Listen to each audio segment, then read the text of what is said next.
গল্পতরু চ্যানেলে আপনাদের সাথে আছি আমি রাজ। পড়ছি বঙ্কিমচন্দ্র চট্টোপাধ্যায়ের উপন্যাস কৃষ্ণকান্তের উইল। পড়ছি এর প্রথম পর্ব। উপন্যাস শুরুর আগে আপনাদের কাছে রিকোয়েস্ট থাকবে, আপনারা বেশি বেশি লাইক করবেন, কমেন্ট করতে পারেন, একটু বেশি কমেন্ট করবেন। আশা করছি এটুকু আপনাদের কাছ থেকে সাপোর্ট পাবো। আর কথা বাড়াচ্ছি না, চলে যাচ্ছি উপন্যাসে। হরিদ্রা গ্রামে এক ঘর বড় জমিদার ছিলেন। জমিদার বাবুর নাম কৃষ্ণকান্ত রায়। কৃষ্ণকান্ত রায় বড় ধনী। তাহার জমিদারির মুনাফা প্রায় 2 লক্ষ টাকা। এই বিষয়টা তাহার ও তাহার ভ্রাতা রামকান্ত রায়ের উপার্জিত। উভয় ভ্রাতা একত্রিত হইয়া ধন উপার্জন করেন। উভয় ভ্রাতার পরম সম্প্রীতি ছিল। একের মনে এমন সন্দেহ কুস্মিনকালেও জন্মে নাই যে তিনি অপর কর্তৃক প্রবঞ্চিত হইবেন। জমিদারির সকলই জ্যেষ্ঠ কৃষ্ণকান্তের নামে কৃত হইয়াছিল। উভয়ই একান্নভুক্ত ছিলেন। রামকান্ত রায়ের একটি পুত্র জন্মিয়াছিল, তাহার নাম গোবিন্দলাল। পুত্রটির জন্মাবধি রামকান্ত রায়ের মনে মনে সংকল্প হইল যে উভয়ের উপার্জিত বিষয় একের নামে আছে, অতএব পুত্রের মঙ্গলার্থ তাহার বিহিত লেখাপড়া করিয়া লওয়া কর্তব্য। কেননা যদিও তাহার মনে নিশ্চিত ছিল যে কৃষ্ণকান্তের কখনো প্রবঞ্চনা অথবা তাহার প্রতি অন্যায় আচরণ করার সম্ভাবনা নাই, তথাপি কৃষ্ণকান্তের পরলোকের পর তাহার পুত্রেরা কি করে তাহার নিশ্চয়তা কি। কিন্তু লেখাপড়ার কথা সহজে বলিতে পারিলেন না। আজই বলিব কালই বলিব করিতে লাগিলেন। একদা প্রয়োজনবশত তালুকে গেলে সেখানে অকস্মাৎ তাহার মৃত্যু হইল। যদি কৃষ্ণকান্ত এমত অভিলাষ করিতেন যে ভ্রাতুষ্পুত্রকে বঞ্চিত করিয়া সকল সম্পত্তি একা ভোগ করিবেন, তাহা হইলে তৎসাধন পক্ষে এখন আর কোনো বিঘ্ন ছিল না। কিন্তু কৃষ্ণকান্তের এরূপ অসদ্ভিসন্ধি ছিল না। তিনি গোবিন্দলালকে আপন সংসারে আপন পুত্রদিগের সহিত সমানভাবে প্রতিপালন করিতে লাগিলেন এবং উইল করিয়া আপনাদিগের উপার্জিত সম্পত্তির যে অর্থাংশের ন্যায়মত রামকান্ত রায়ের প্রাপ্য তাহা গোবিন্দলালকে দিয়া যাইবার ইচ্ছা করিলেন। কৃষ্ণকান্ত রায়ের 2 পুত্র আর 1 কন্যা। জ্যেষ্ঠ পুত্রের নাম হরলাল, কনিষ্ঠের নাম বিনোদলাল, কন্যার নাম শৈলবতী। কৃষ্ণকান্ত এরূপ উইল করিলেন যে তাহার পরলোকান্তে গোবিন্দলাল 8 আনা, হরলাল ও বিনোদলাল প্রত্যেকে 3 আনা, গৃহিণী 1 আনা আর শৈলবতী 1 আনা সম্পত্তিতে অধিকারিণী হইবেন। হরলাল বড় দুর্দান্ত, পিতার অবাধ্য এবং দুর্মুখ। বাঙালির উইল প্রায় গোপন থাকে না। উইলের কথা হরলাল জানিতে পারিল। হরলাল দেখিয়া শুনিয়া ক্রোধে চক্ষু রক্তবর্ণ করিয়া পিতাকে কহিল, এটা কি হইল?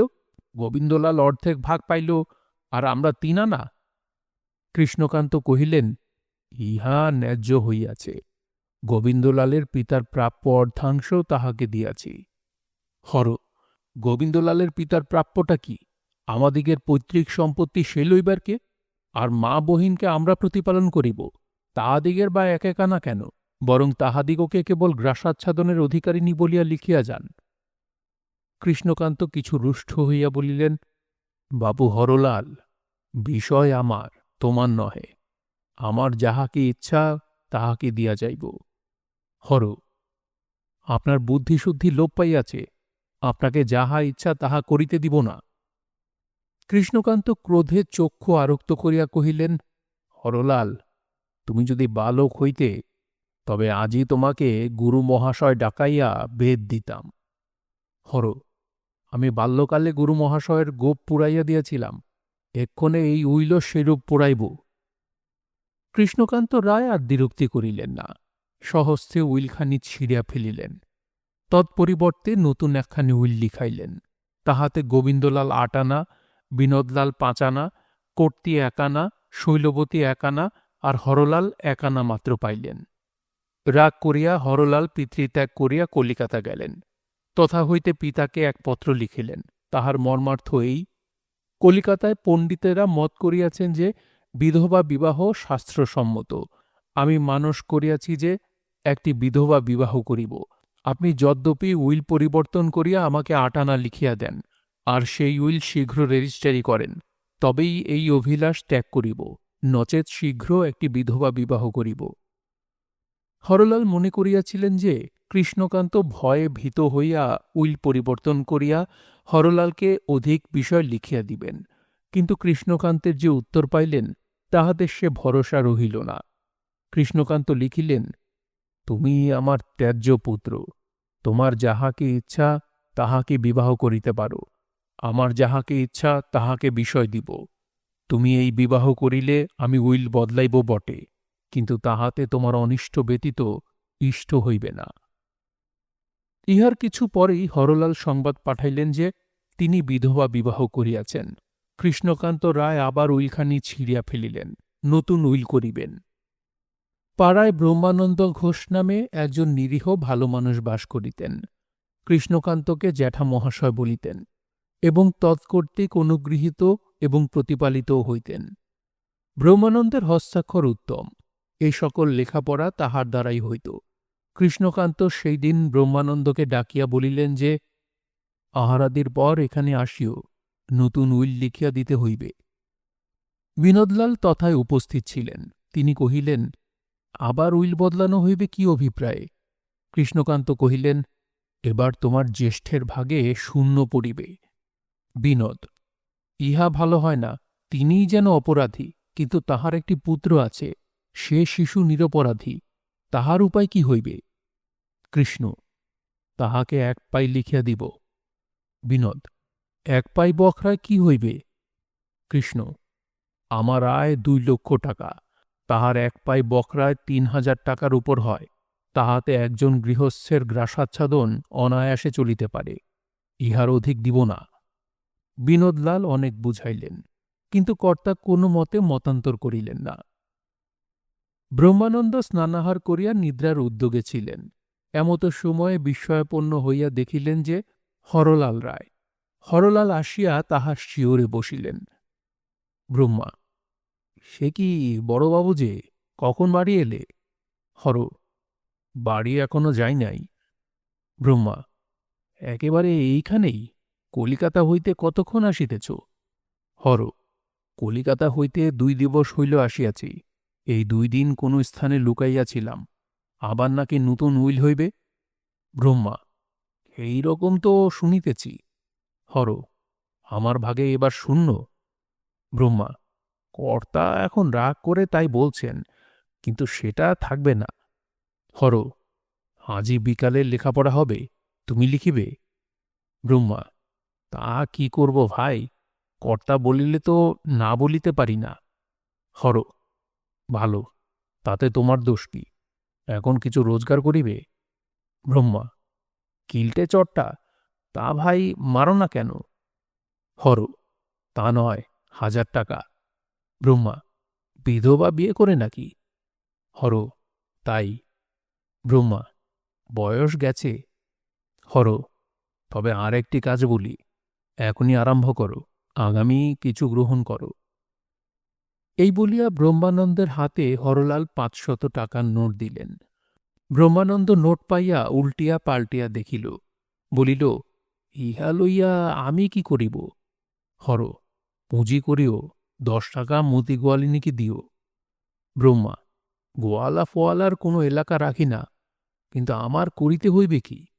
হর, 2টি কলম কাটো, 2টি যেন ঠিক সমান হয়। ব্রহ্মা, আচ্ছা ভাই, যা বলো তাই শুনি। এই বলিয়া ঘোষজ মহাশয় 2টি নূতন কলম লইয়া ঠিক সমান করিয়া কাটিলেন এবং লিখিয়া দেখিলেন যে 2টিরই লেখা এক প্রকার দেখিতে হয়। তখন হরলাল বলিলেন, ইহার একটি কলম বাক্সতে তুলিয়া রাখো, যখন উইল লিখিতে যাইবে এই কলম লইয়া গিয়া উহাতে উইল লিখিবে। 2য় কলমটি লইয়া এখন একখানা লেখাপড়া করিতে হইবে। তোমার কাছে ভালো কালি আছে? ব্রহ্মানন্দ মাসি পাত্র বাহির করিয়া লিখিয়া দেখাইলেন। হরলাল বলিতে লাগিল, ভালো, এই কালি উইল লিখিতে লইয়া যাইও। ব্রহ্মা, তোমাদিগের বাড়িতে কি দোয়াত কলম নাই যে আমি ঘাড়ে করিয়া নিয়া যাব? হর, আমার কোনো উদ্দেশ্য আছে, নচেত তোমাকে এত টাকা দিলাম কেন? ব্রহ্মা, আমিও তাই ভাবিতেছি বটে, ভালো বলেছ ভাইরে। হর, তুমি দোয়াত কলম লইয়া গেলে কেহ ভাবিলেও ভাবিতে পারে, আজি এটা কেন? তুমি সরকারি কালিকলমকে গালি পারিও, তাহা হইলেই শোধরাইবে। ব্রহ্মা: তা সরকারি কালিকলমকে শুধু কেন, সরকারকে শুদ্ধ গালি পারিতে পারিব। হর: তত আবশ্যক নাই, এক্ষণে আসল কর্ম আরম্ভ করো। তখন হরলাল দুইখানি জেনারেল লেটর কাগজ ব্রহ্মানন্দের হাতে দিলেন। ব্রহ্মানন্দ বলিলেন, এ যে সরকারি কাগজ দেখিতে পাই। সরকারি নহে, কিন্তু উকিলের বাড়ির লেখাপড়া এই কাগজে হইয়া থাকে। কর্তাও এই কাগজে উইল লেখাইয়া থাকেন জানি, এজন্যে এই কাগজ আমি সংগ্রহ করিয়াছি। যাহা বলি তাহা এই কালি কলমে লেখো। ব্রহ্মানন্দ লিখিতে আরম্ভ করিল। হরলাল একখানি উইল লেখাইয়া দিলেন। তাহার মর্মার্থ এই, কৃষ্ণকান্ত রায় উইল করিতেছেন। তাহার নামে যত সম্পত্তি আছে তাহার বিভাগ কৃষ্ণকান্তের পরলোকান্তে এইরূপ হইবে, যথা বিনোদলাল 3 আনা, গোবিন্দলাল 1 পাই, গৃহিণী 1 পাই, শৈলবতী 1 পাই, হরলালের পুত্র 1 পাই, হরলাল জ্যেষ্ঠ পুত্র বলিয়া অবশিষ্ট 12 আনা। লেখা হইলে ব্রহ্মানন্দ কহিলেন, এখন তো উইল লেখা হইল, দস্তখত করে কে? আমি, বলিয়া হরলাল ওই উইলে কৃষ্ণকান্ত রায়ের এবং 4 জন সাক্ষীর দস্তখত করিয়া দিলেন। ব্রহ্মানন্দ কহিলেন, ভালো, এ তো জাল হইল। হর: এই সাচ্চা উইল হইল, বিকালে যাহা লিখিবে সেই জাল। ব্রহ্মা: কিসে? হর: তুমি যখন উইল লিখিতে যাইবে, তখন এই উইলখানি আপনার পিরানের পকেটে লুকাইয়া লইয়া যাইবে। সেখানে গিয়া এই কালি কলমে তাহাদের ইচ্ছামতো উইল লিখিবে। কাগজ কলম কালির লেখক একই, সুতরাং 2খানা উইল দেখিতে এক প্রকার হইবে। পরে উইল পড়িয়া শুনানো ও দস্তখত হইয়া গেলে শেষে তুমি স্বাক্ষর করিবার জন্য লইবে। সকলের দিকে পশ্চাৎ ফিরিয়া দস্তখত করিবে। সেই অবকাশে উইলখানি বদলাইয়া লইবে।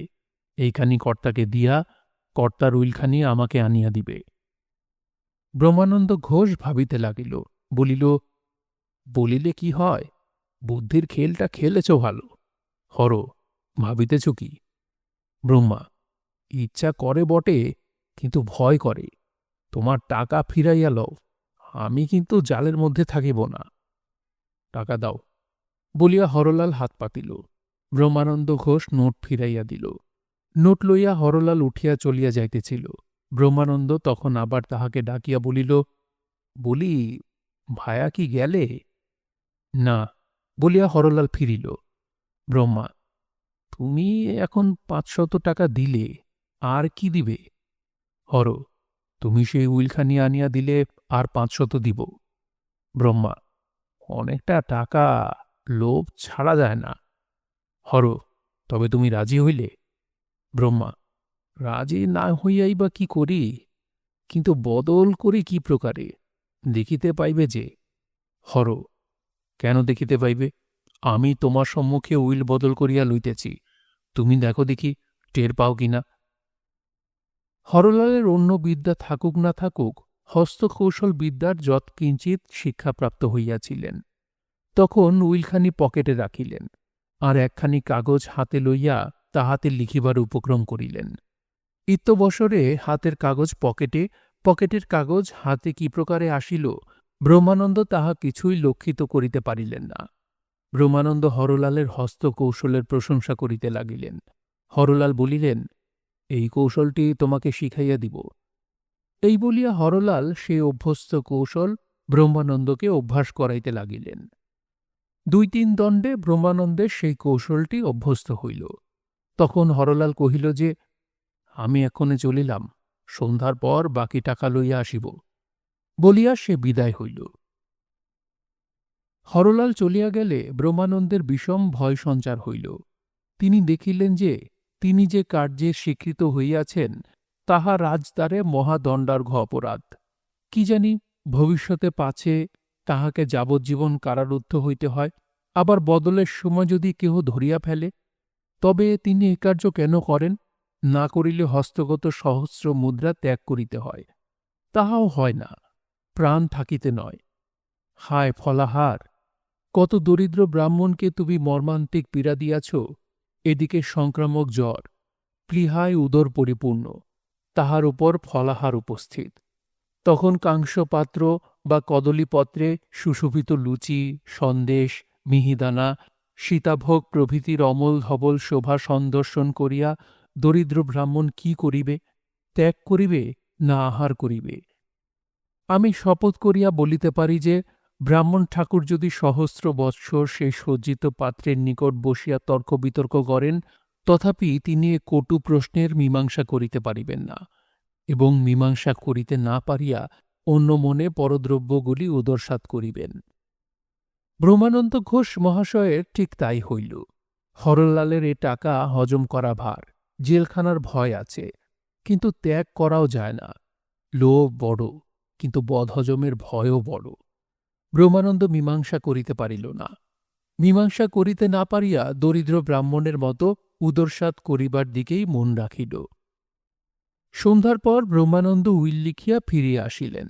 দেখিলেন যে হরলাল আসিয়া বসিয়া আছেন। হরলাল জিজ্ঞাসা করিলেন, কি হইল? ব্রহ্মানন্দ একটু কবিতা প্রিয়। তিনি কষ্টে হাসিয়া বলিলেন, মনে করি চাঁদা ধরি হাতে দিই পেড়ে, বাবলা গাছে হাত লেগে আঙুল গেছে ছিঁড়ে। হর, পারো নাই নাকি? ব্রহ্মা, ভাই, কেমন বাদ বাদ ঠেকিতে লাগিল। হর, পারো নাই? ব্রহ্মা, না ভাই, এই ভাই, তোমার জাল উইল নাও, এই তোমার টাকা নাও।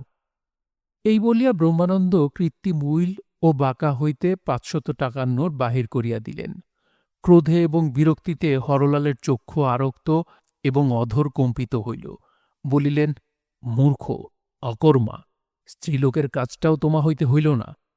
আমি চলিলাম, কিন্তু দেখিও, যদি তোমা হইতে এই কথার বাষ্পমাত্র প্রকাশ পায়, তবে তোমার জীবন সংশয়।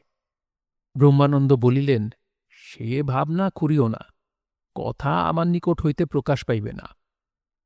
সেখান হইতে উঠিয়া হরলাল ব্রহ্মানন্দের পাকশালায় গেলেন। হরলাল ঘরের ছেলে, সর্বত্র গমনাগমন করিতে পারেন। পাকশালায় ব্রহ্মানন্দের ভাতৃকন্যা রোহিণী রাঁধিতেছিল। এই রোহিণীতে আমার বিশেষ কিছু প্রয়োজন আছে, অতএব তাহার রূপ গুণ কিছু বলিতে হয়। কিন্তু আজিকালি রূপ বর্ণনার বাজার নরম, আর গুণ বর্ণনার হাল আইনে আপনার ভিন্ন পরের করিতে নাই। তবে ইহা বলিতে হয় যে রোহিণীর যৌবন পরিপূর্ণ, রূপ উছলিয়া পড়িতেছিল। শরতের চন্দ্র ১৬ কলায় পরিপূর্ণ। যে অল্প বয়সে বিধবা হইয়াছিল, কিন্তু বৈধব্যের অনুপযোগী অনেকগুলি দোষ তাহার ছিল। দোষ, সে কালা পেড়ে ধুতি পরিত, হাতে চুড়ি পরিত, পানও বুঝি খাইত। এদিকে রন্ধনে সে দ্রৌপদী বিশেষ বলিতে হয়। ঝোল, অম্ল, চচ্চড়ি, সরসরি, ঘণ্ট, ডালনা ইত্যাদিতে সিদ্ধহস্ত। আবার আলেপনা, খয়েরের গয়না, ফুলের খেলনা, সূচের কাজে তুলনারহিত। চুল বাঁধিতে, কন্যা সাজাইতে পাড়ার একমাত্র অবলম্বন। তাহার আর কেহ সহায় ছিল না বলিয়া সে ব্রহ্মানন্দের বাটিতে থাকিত। রোহিণী রূপসী ঠন ঠন করিয়া ডালের হাঁড়িতে কাটি দিতেছিল। দূরে একটা বিড়াল থাবা পাতিয়া বসিয়াছিল। পশুজাতির রমণীদিগের বিদ্যুত্তাম কটাক্ষে শিহরে কিনা দেখিবার জন্য রোহিণী তাহার উপরে মধ্যে মধ্যে বিষপূর্ণ মধুর কটাক্ষ করিতেছিল। বিড়াল সে মধুর কটাক্ষকে ভর্জিত মৎস্যাহারের নিমন্ত্রণ মনে করিয়া অল্পে অল্পে অগ্রসর হইতেছিল। এমতো সময়ে হরলাল বাবু জুতা সমেত মশমশ করিয়া ঘরের ভিতর প্রবেশ করিলেন। বিড়াল ভীত হইয়া ভর্জিত মৎস্যের লোভ পরিত্যাগপূর্বক পলায়নে তৎপর হইল। রোহিণী ডালের কাঠি ফেলিয়া দিয়া হাত ধুইয়া মাথায় কাপড় দিয়া উঠিয়া দাঁড়াইল। নখে নখ খুঁটিয়া জিজ্ঞাসা করিল, বড় কাকা, কবে এলেন? হরলাল বলিল, কাল এসেছি, তোমার সঙ্গে একটা কথা আছে। রোহিণী শিহরিল, বলিল, আজই এখানে খাবেন? সরু চালের ভাত চড়াব কি? হর, চড়াও চড়াও, কিন্তু সে কথা নয়। তোমার একদিনের কথা মনে পড়ে কি? রোহিণী চুপ করিয়া মাটি পানে চাহিয়া রহিল। হরলাল বলিল, সেই দিন, যেদিন তুমি গঙ্গা স্নান করিয়া আসিতে যাত্রীদিগের দলছাড়া হইয়া পিছলাইয়া পড়িয়াছিলে, মনে পড়ে? রোহিণী বাঁ হাতের ৪টি আঙুল ডাইন হাতে ধরিয়া অধবদনে, মনে পড়ে। হর, যেদিন তুমি পথ হারাইয়া মাঠে পড়িয়াছিলে, মনে পড়ে? রোহিণী, পড়ে। হর, যেদিন মাঠে তোমার রাত্রি হইল, তুমি একা, জনকত বদনাম তোমার সঙ্গ নিল, মনে পড়ে? রোহিণী: পরে। হর: সেদিন কে তোমার রক্ষা করিয়াছিল? রোহিণী: তুমি। তুমি ঘোড়ার উপরে সেই মাঠ দিয়া কোথায় যাইতেছিলে? হর: শালীর বাড়ি। রোহিণী: তুমি দেখিতে পাইয়া আমায় রক্ষা করিলে, আমায় পালকি বেহারা করিয়া বাড়ি পাঠাইয়া দিলে। মনে পড়ে বই কি, সে ঋণ আমি কক্ষণও পরিশোধ করিতে পারিব না। হর: আজ সে ঋণ পরিশোধ করিতে পারো, তার উপর আমায় জন্মের মতো কিনিয়া রাখিতে পারো, করিবে? রোহিণী: কি বলুন, আমি প্রাণ দিয়াও আপনার উপকার করিব। হর: করো না করো, এ কথা কাহারও সাক্ষাতে প্রকাশ করিও না। রোহিণী: প্রাণ থাকিতে নয়। হর: দিব্য করো। রোহিণী দিব্য করিল। তখন হরলাল কৃষ্ণকান্তের আসল উইল ও জাল উইলের কথা বুঝাইয়া বলিল। শেষ বলিল, সে আসল উইল চুরি করিয়া জাল উইল তাহার বদলে রাখিয়া আসিতে হইবে।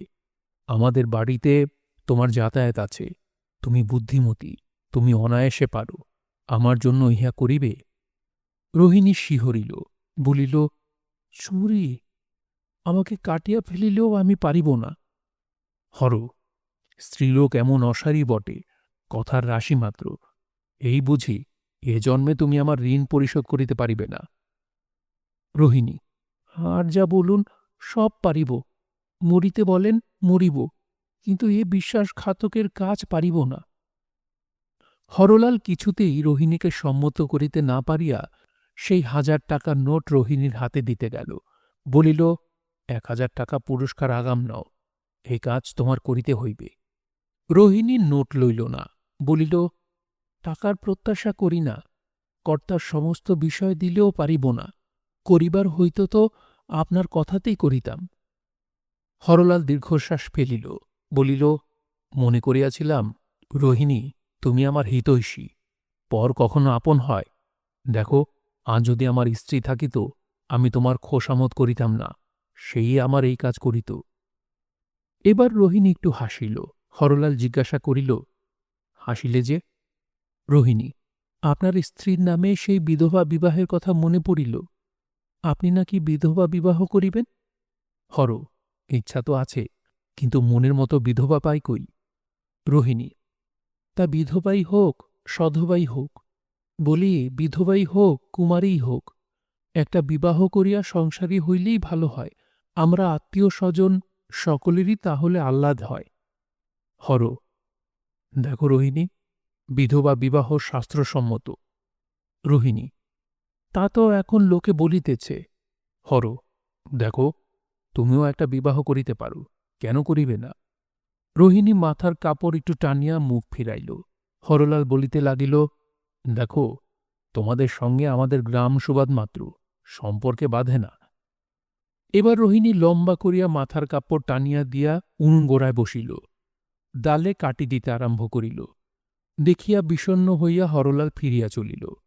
হরলাল দ্বার পর্যন্ত গেলে রোহিণী বলিল, কাগজখানা না হয় রাখিয়া যান, দেখি কি করিতে পারি। হরলাল আহ্লাদিত হইয়া জাল উইল ও নোট রোহিণীর নিকটে রাখিল। দেখিয়া রোহিণী বলিল, নোট না, শুধু উইলখানা রাখুন। হরলাল তখন জাল উইল রাখিয়া নোট লইয়া গেল। ওই দিবস রাত্রি 8টার সময়ে কৃষ্ণকান্ত রায় আপন শয়ন মন্দিরে পর্যাঙ্কে বসিয়া উপাধানে পৃষ্ঠরক্ষা করিয়া সটকায় তামাক টানিতেছিলেন এবং সংসারে একমাত্র ঔষধ, মাদক মধ্যে শ্রেষ্ঠ আহেফেন ওরফে আফিমের নেশায় মিঠে রকম ঝিমাইতেছিলেন।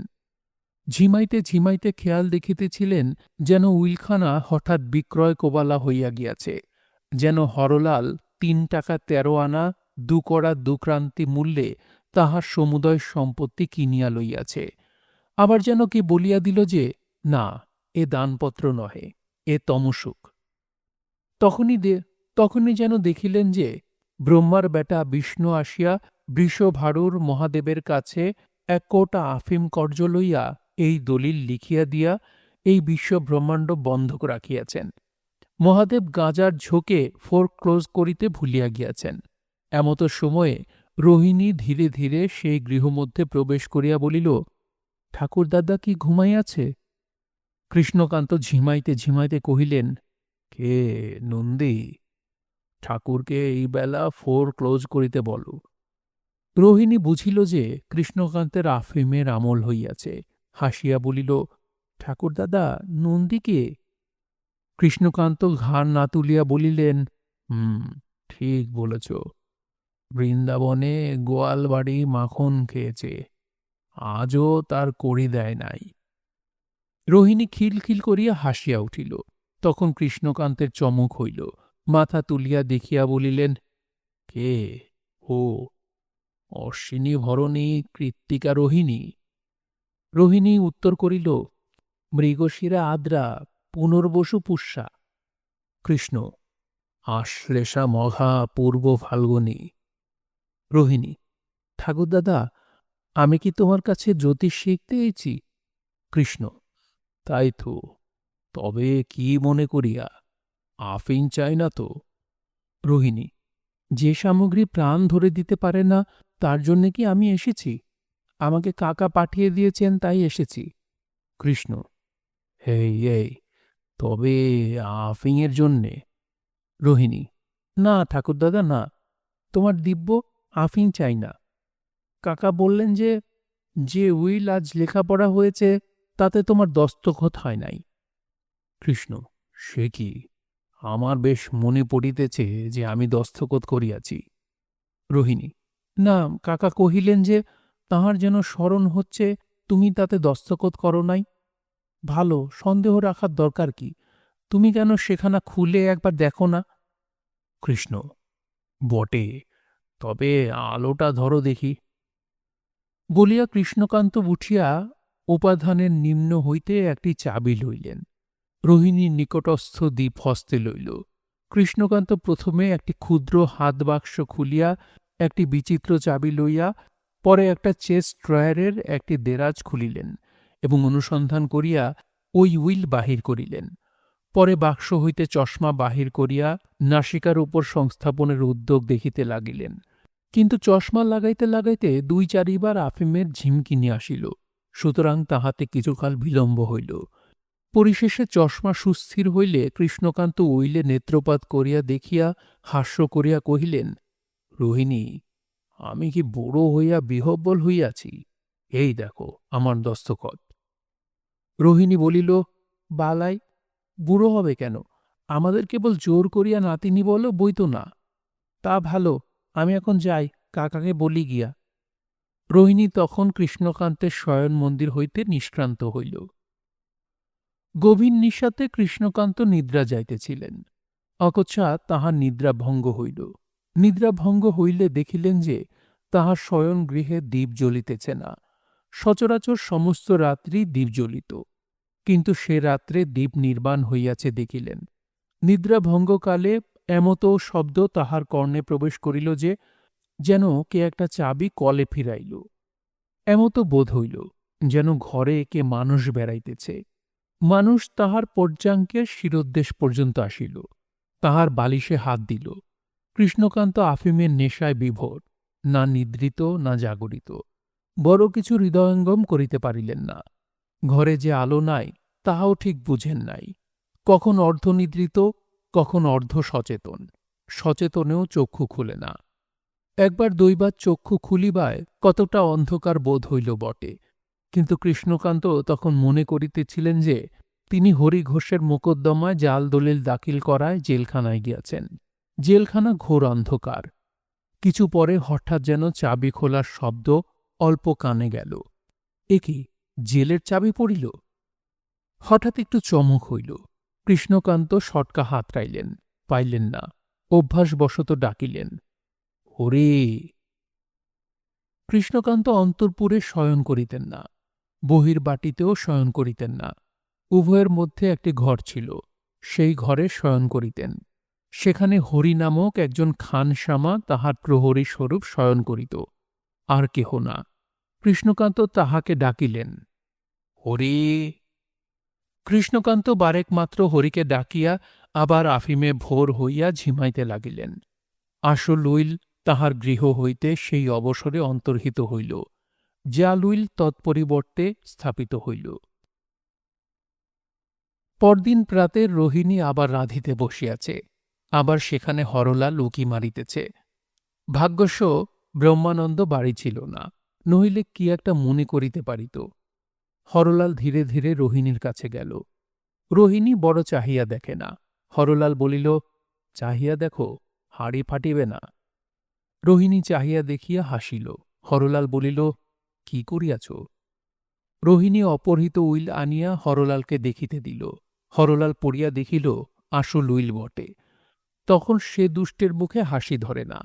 উইল হাতে করিয়া জিজ্ঞাসা করিল, কি প্রকারে আনিলে?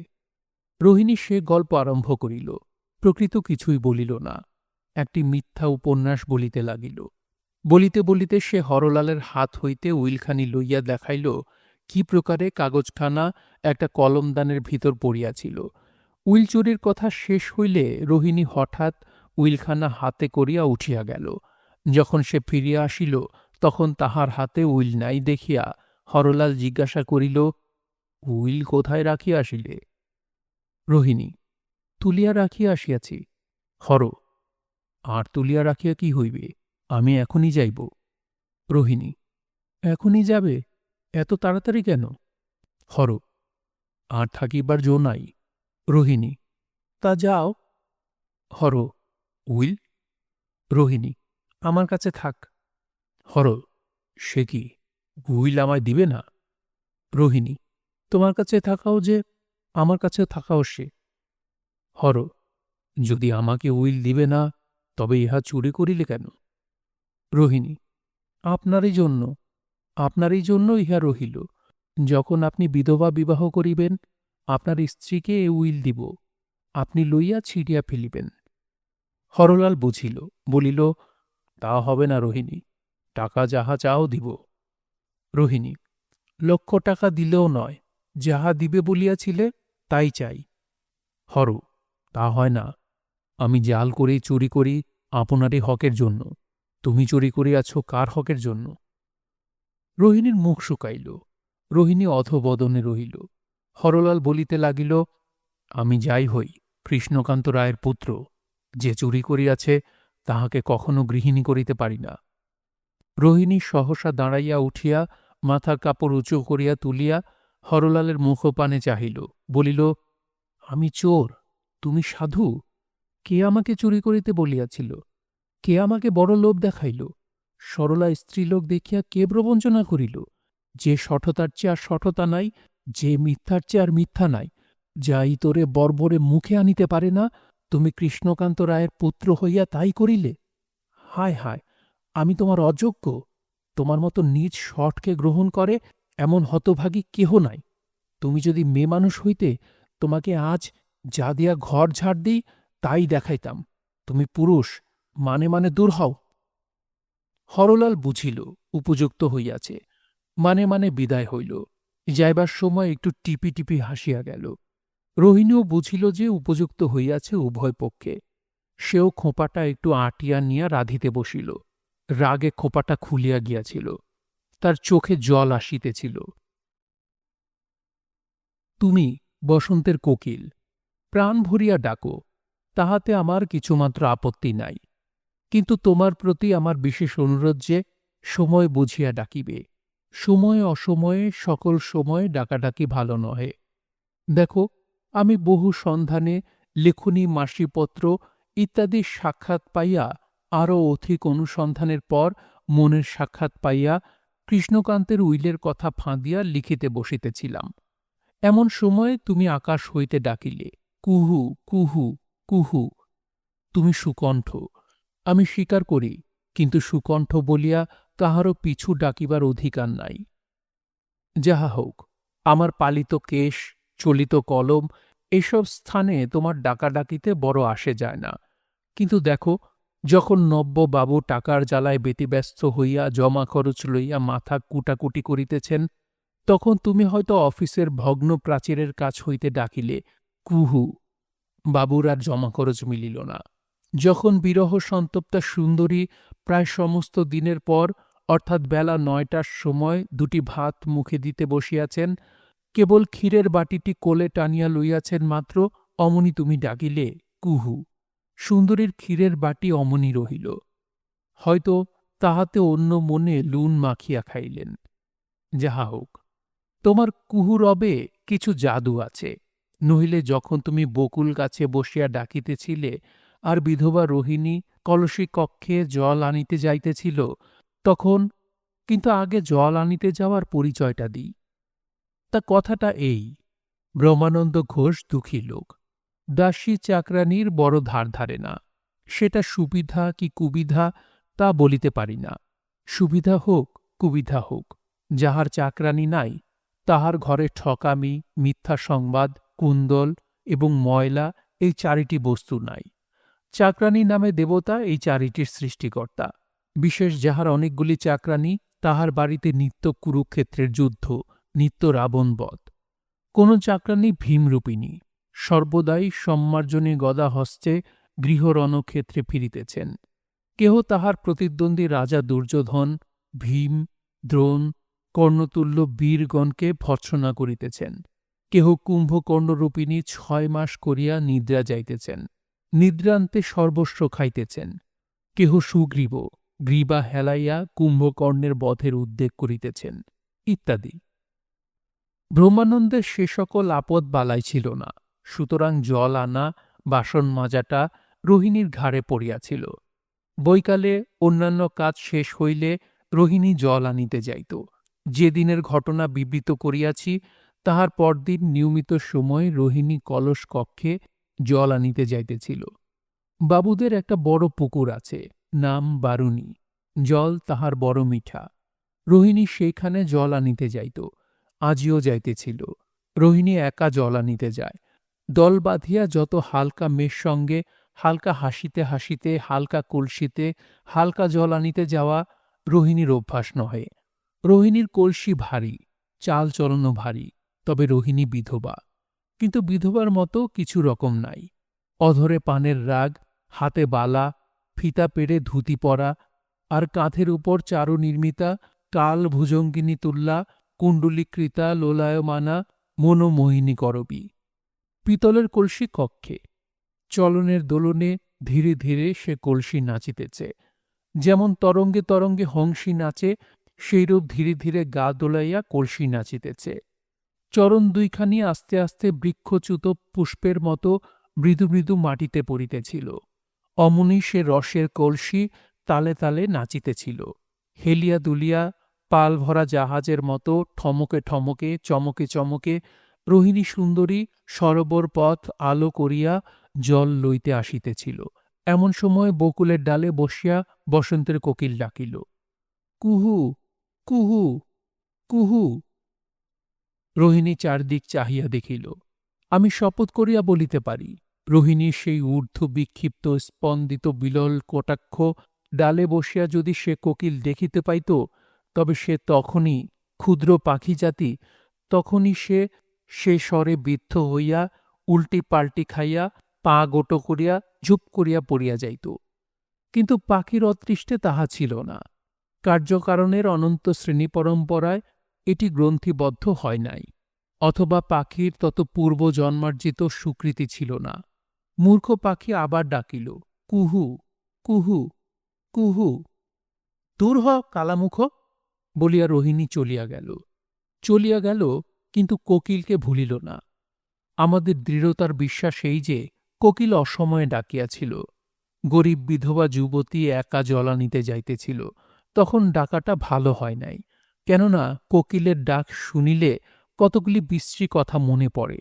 কি যেন হারাইয়াছি, যেন তাই হারাইয়া যাওয়ায় জীবন সর্বস্ব অসার হইয়া পড়িয়াছে, যেন তাহার পাইব না, যেন কি নাই, কেন যেন নাই, কি যেন হইল না, কি যেন পাইব না। কোথায় যেন রত্ন হারাইয়াছি, কে যেন কাঁদিতে ডাকিতেছে, যেন এ জীবন বৃথায় গেল, সুখের মাত্রা যেন পুরিল না, যেন এই সংসারে অনন্ত সৌন্দর্য কিছুই ভোগ করা হইল না। আবার কুহু কুহু কুহু কুহু। রোহিণী চাহিয়া দেখিল, সুনীল নির্মল অনন্ত গগন নিঃশব্দ, অথচ সেই কুহু রবের সঙ্গে সুর বাঁধা। দেখিল নবপ্রস্ফুটিত আম্রমুকুল কাঞ্চনগৌর, স্তরে স্তরে স্তরে শ্যামল পত্রে বিমিশ্রিত, শীতল সুগন্ধ পরিপূর্ণ, কেবল মধুমক্ষিকা বা ভ্রমরের গুনগুনে শব্দিত, অথচ সেই কুহুরবের সঙ্গে সুর বাঁধা। দেখিল সরোবর তীরে গোবিন্দলালের পুষ্পোদ্যান, তাহাতে ফুল ফুটিয়াছে, ঝাঁকে ঝাঁকে, লাখে লাখে, স্তবকে স্তবকে, শাখায় শাখায়, পাতায় পাতায়, যেখানে সেখানে ফুল ফুটিয়াছে, কেহ শ্বেত, কেহ রক্ত, কেহ পীত, কেহ নীল, কেহ ক্ষুদ্র, কেহ বৃহৎ, কোথাও মৌমাছি, কোথাও ভ্রমর, সেই কুহরবের সঙ্গে সুর বাঁধা। বাতাসের সঙ্গে তার গন্ধ আসিতেছে ওই পঞ্চমের বাঁধা সুরে। আর সেই কুসমিত কুঞ্জ বনে ছায়াতলে দাঁড়াইয়া গোবিন্দলাল নিজে, তাহার অতি নিবিড় কৃষ্ণ কুঞ্চিত কেশদাম চক্র ধরিয়া তাহার চম্পকরাজে নির্মিত স্কন্ধ পরে পড়িয়াছে। কুসুমিত বৃক্ষাধিক সুন্দর সেই উন্নত দেহের উপর এক কুসুমিতা লতার শাখা আসিয়া দুলিতেছে। কি সুর মিলিল! এও সেই কুহুরবের সঙ্গে পঞ্চমে বাঁধা। কোকিল আবার এক অশোকের উপর হইতে ডাকিল, কুহু। তখন রোহিণী সরোবর সোপান অবতরণ করিতেছিল।